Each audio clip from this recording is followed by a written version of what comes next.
Welcome back to Change Ed, your number one educational podcast in all of Pennsylvania. I am your host, Andrew Kuhn, education consultant from Montgomery County Intermediate Unit. And here with me... It's Patrice Semachek, also out of the Montgomery County Intermediate Unit, and I am still an educational consultant. Still, that job title is holding on strong. Holding on. We are super excited this month. In the month of February, we are talking about the love of teaching, the love of education.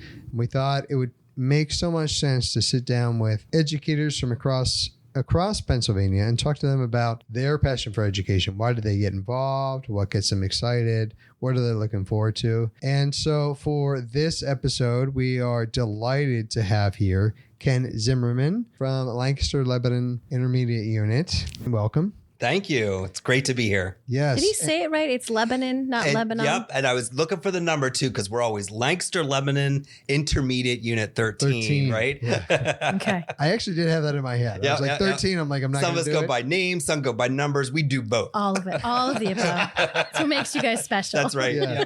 Yeah. Well, this is a little known fact here for Change Ed that one of the prerequisites, if you're coming from Lancaster, Lebanon, is you have to have the last name Zimmerman. Evidently. Yeah, right? It's required. So we had Jason on last month and we thrilled. We had a great conversation and we're super excited to have you here. That's just because there's so many Zimmermans in the Lancaster, Lebanon area. Oh, good. So there's lots of clans. So we have many more people at the IU to go there through. You go. Okay. There'll be other Zimmermans down the pike. From Lancaster, Lebanon 13. 13. Not just any. Yep. Yeah. One of the things that I think is important for the Change Ed Nation to hear is our gratitude for you, because you have been such a big advocate of this podcast and the work that we're doing on the podcast, sharing, encouraging people to get involved, to listen. So we are really grateful for that advocacy. And want to also say that, as we're sharing about passions and things that we do, that I appreciate your superpower and that advocacy that you do in so many realms, that you get behind so many different educators who are doing the work to really empower them in their work. Mm-hmm. But I'm jumping ahead. So I guess what we'd really love to hear is how did you get involved in education? What was your path? Was it, from the onset, you knew you wanted to do this? Did you find yourself here? How did you get into this Sure. field? Well, first I'd say, for the advocacy area, as I entered into the IU land so many years ago, I learned very quickly that it's about increasing awareness and communication in everything we do. We do things behind the scenes so much in so many different ways throughout the Commonwealth that teachers, educators just don't know everything that all the IUs are doing to be able to support them, right, love them, cherish them, and support them every way that we can do it. So I'm always about, let's increase awareness and communication in good work, just like this podcast is. It's great work. It's great nuggets for people to be able to take and listen to and be able to think, yes, I can do this, or yes, I believe in that, and I'm part of that too. So I think that's my drive to always to do that level of support. How I got started, honestly, I was one that not one size fits all. And a student in school was not easy for me. School was challenging. I was told, and this is always the thing, I was told, you're not really college material. You should probably focus in other areas. And the moment that statement came into my life, I was one of those teenagers of saying, oh no, absolutely not. I'm going for it. Wow. And you know what? I'm going to go teach. So if you don't think I can do it, I'm going to show you how I can do it. I'm going to stick it in your face twice. That's right. That's right. Yep. So I entered into teaching. I had a stint in full-time missions, and I lived in Venezuela for a number of years of my life in between my undergrad. Started my undergrad, left it after a sophomore year, and went into full-time missions that I didn't know how long that it was going to be, but absolutely fell in love with teaching second language acquisition. Mm-hmm. And in the missions work that I did, I taught English as a second language and did all kinds of service work. And it really sparked within me that everybody learns differently. And when we try to do it the same way for all the kids in our classroom at the same time, we're missing way easily over a third of them in what we're trying to do because they're not learning that same way. And that's where my passion has been. Student-centered learning, what I like to call personalized learning, but among our state right now, we're really going to be focused under the student-centered learning umbrella. So that's really been a passion and drive for me right now. But it really does change the way in which you see things, right? Like I also grew up in Florida and I worked in Florida for a little while.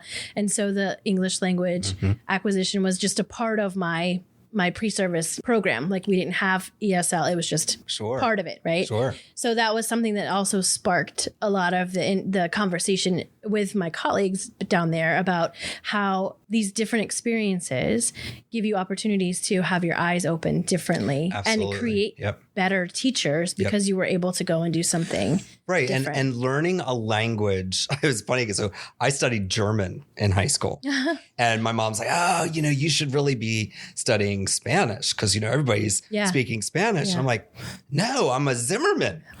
Therefore I have to do German, then I've been sent to Venezuela and now I don't know Spanish. And so I had to learn Spanish. And the thing that blew me away is when you're living in a country where you're learning the language and you're immersed in the language, you learn it in a much different way than the way you learn it if you're sitting in a classroom textbook style. And bless their hearts, Spanish teachers, shout out to all the Spanish teachers that are out there and those that have had full immersive experiences and those that have had only classroom experience. You try your hardest to work through it to help them acquire the language. But our system in the United States, particularly in our part of the region, by starting languages so late, it's so hard to get them to pre-program their language components of their brains. But for me, it was let's provide immersive experiences so that they learn how to are able to speak and converse because they're interested in it. They're curious. That's driving the learning, not open up to this textbook and now we're going to conjugate verbs because that's just so exciting. It's not exciting in English. I can't imagine it in another language. So why would it be in any language, Why is everyone moaning? Come on, let's go. Absolutely. Yep. Well, the thing that was resonating with me as you were sharing that is the correlation, obviously, between the way that we've taught kind of in this siloed manner versus integrating. And that immersion is that integration. It is. It's kind of a beautiful combination of all sorts of different ideas and concepts we talk about in education, where when you're immersed, it's like you don't have a choice, right? This is what you're living and you need to figure it out. But also I think you're excited to figure it out differently, right? So like you said, that figuring out verbs, right. In that context of communicating it matters, but not in the written form. Right. You're looking for the oral form. Absolutely. And how that works. And people, depending on their personalities, some are very quick to just try to speak and they'll just speak as fast as they can and they don't care. They're just trying.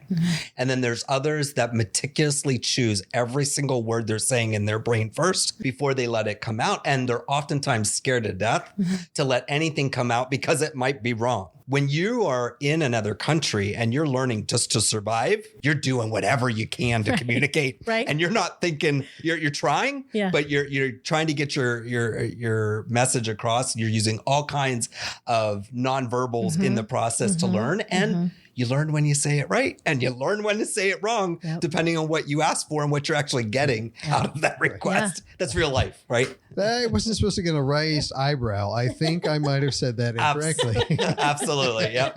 I was put in precarious situations where I learned, and it's hard to replicate that in the classroom, but it's important to remember that each student learns differently and they need to be allowed to feel safe to learn in which the manner they need to learn. And that's the challenge before educators today, because I might have 30 kids in this classroom and it's quite frankly, they might all learn differently. And so how do I help meet those needs? And that's when it comes to play into creating a student-centered learning environment to help them be successful. I love it. Well, I'm gonna jump in on the mission trip story as well. It was not a prerequisite for the podcast or for any of us, but I actually my history is that I went to school for education. I taught for a year, and then I left, and I worked in the nonprofit world for 12 years.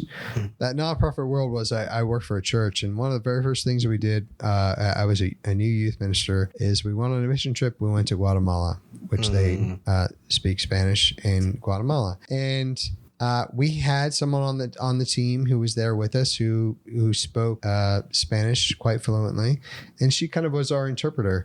Yeah. And as a new youth minister, I wanted to make a great impression on these new youth that we were with. I feel a story coming. Geez. And I said to her, I'm like, look, I want to get some water balloons. Like, how do we get water balloons? And she's like, there aren't words for that, right? Like, it's not a thing. Not a thing. So she's like, she probably tried to put together, we need water and balloons. And they're like, why would you want balloons that you pour water on? What do you mix it does not make sense. Yeah. So finally, we just got balloons and we were able to make it work. But I also supporting what you're saying about the immersion part, where like I had studied Spanish but it just clicked in a different way when I was there, or hearing somebody use that word in the context of a conversation made so much more sense. And then just different words that you would pick up, being at the work site, right? You learned, careful, or, they're going to go to the city, or, you could start to pick up words that started to stick with you. And I think life experience is so important in education, right? Like as educators, we learn as a student, and then we are trained in college to be an educator. But then once you're done, we're so used to getting all of that feedback all along the way as we're learning. But then once you graduate, experience is your best educator, right? Like all of a sudden it flipped, and that's how you learn that. And that's that fully immersive experience where you need you're all in. Yep. And sometimes your best feedback are the 25 students that you have in front of you. And then other times what their faces are telling us at the moment as we're speaking. Yeah, raise an eyebrow. That's not what I meant. Right. Yeah. Yep. Or you might need to step out of that experience and find somebody who has. Yep. We took students abroad all the time. In the last trip that I did, we had 140 students that we took. It was crazy. 2 airplanes, 3 buses. It was nuts to Costa Rica. And I'll never forget the group that went there. There were so many that came back and were like, they just grew in leaps and bounds because they took advantage of being able to have that full immersive experience and give it a shot and try. And they were successful enough to communicate. They weren't perfect, but they were successful enough to communicate. And they came back, they're like enrolling in undergrad programs and teaching Spanish. They wanted to go be a Spanish teacher. And it just warms your heart as a former Spanish classroom teacher to have other students, that your students that want to go do that. But it was simply because they had that real life experience, that they had the classroom to back them up and giving that real life experience for them. Wow. Well, Ken, I've only asked you one question. Sorry. That's sometimes how it goes with me. It's a gift. It's a gift. You are welcome on the podcast show anytime. And actually, we'd love to have you back. I feel like that's a Zimmerman thing. And I'm learning that now as well. We're just wordy. Jason Zimmerman or IU 13. IU I didn't say all the words though. Lancaster Lebanon IU 13. There you go.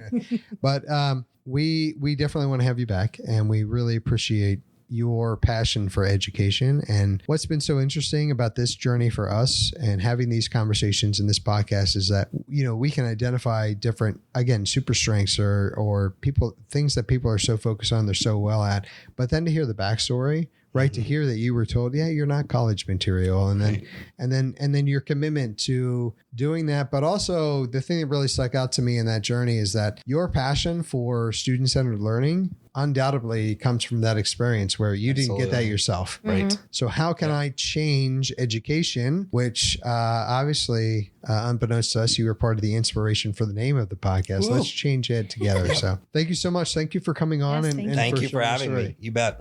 All right.